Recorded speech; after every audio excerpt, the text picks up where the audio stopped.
Well, everyone, it's time for us to go and take a look at the iPhone 13 and compare it against the iPhone 15 and see which specific iPhone is a better one for you. Now, Apple is still selling both these iPhones brand new, while this one just came out, so it's going to be very interesting to see how they compare. If you want to pick up any of the iPhones Apple has released that I personally recommend, links will be down in the description. You can get them from there and you can help support the channel at the same time. Now, starting off with the outside of both these Apple Watches, or both these iPhones, I don't know why I said Apple Watches, you can see they have basically the same type of vibe going for them, but they're actually slightly different this year.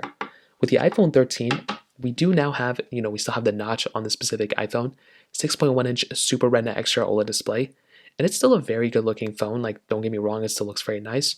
You still have the notch, which has now been changed to the dynamic island, which is very cool, but it still feels pretty good. 60 hertz panel, same resolution for the most part between both, maybe a slightly higher on the iPhone 15, but it's still a very good looking phone, still feels very premium as well.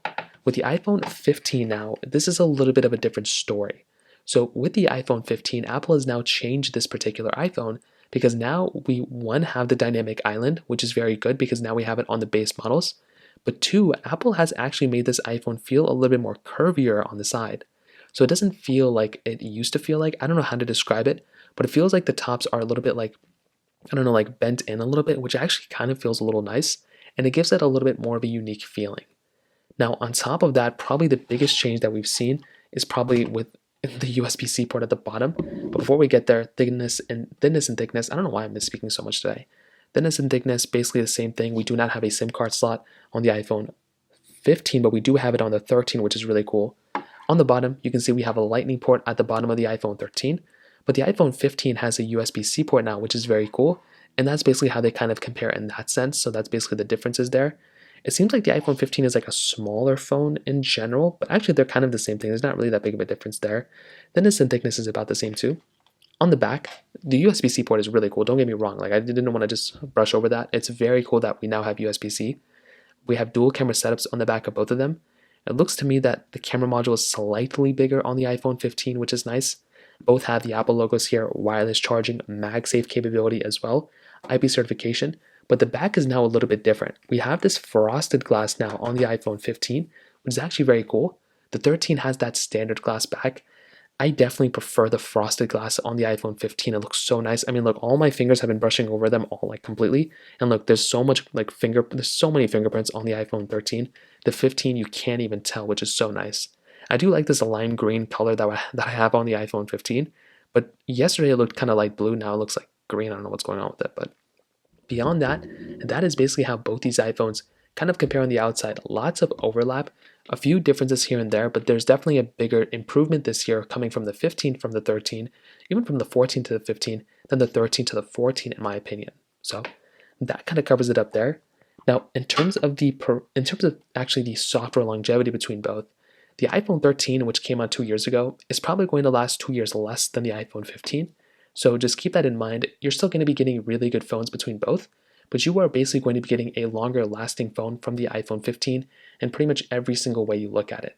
That's just the way it goes. That's how it's been going for years and years and years now. So this is basically going to be no exception. You are essentially going to be getting a long lasting phone from the iPhone 13 still, but the iPhone 15 is definitely going to be the one that's going to be the longer lasting phone here for sure. So that kind of covers it up there.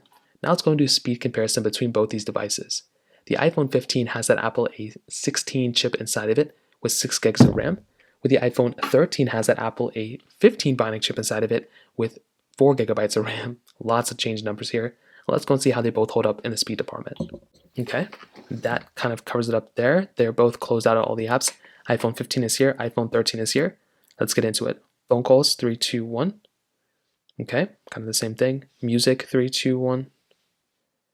Okay, different pop-ups here. The iPhone 15, I think, was the faster one, though, when it came down to it. Let's go into their app stores, 3, 2, 1.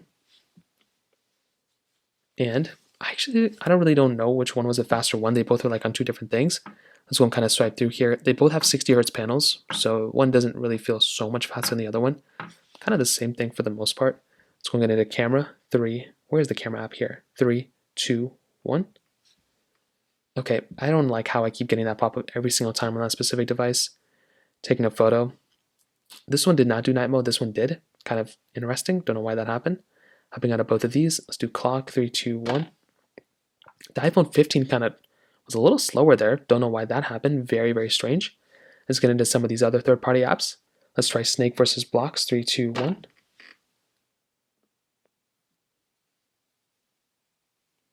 And I think the iPhone 15 was slightly faster here. Getting into some gameplay, I don't really know if there's like a massive difference here. It's a pretty basic game when it comes down to it. But you can kind of see that's kind of what we're working with here. Hopping out of here. Let's try Thank You. 3, 2, 1. And the iPhone 15 I think was slightly faster there. Kind of the same thing though when it kind of comes down to it. Let's do Netflix. 3, 2, 1. And I think the iPhone 15 was slightly faster there as well. Hopping out of here, but there's like slight differences, not even like that big of a difference to be honest. Stack. 3, 2, 1.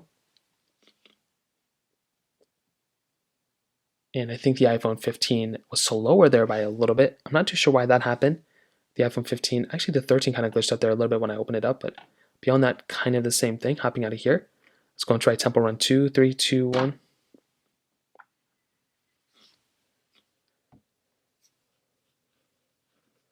And I'm not really too sure if there's even that big of a difference here either. Actually, there was a pretty big difference. I don't know why this pop-up had to come up here. Very, very annoying, but that was a slight difference there, which was actually quite interesting. So that was a quick comparison. I will tell you though, I'm going to be doing a lot more comparisons with the iPhone 15 very soon. Lots of performance stuff on my third channel as well if you want to check those out, but that kind of covers it up in the speed department. The 15 is faster, but I don't know if it's like a crazy amount, but it's definitely a faster phone. In the camera department though, this is also like another slight difference. I don't know if it's like the biggest difference in the world, but between both, you're getting dual camera setups, which is really nice. I'm really happy we're still maintaining dual cameras. You were getting a higher megapixel count on the wide angle lens on the 15 this year, which is really nice.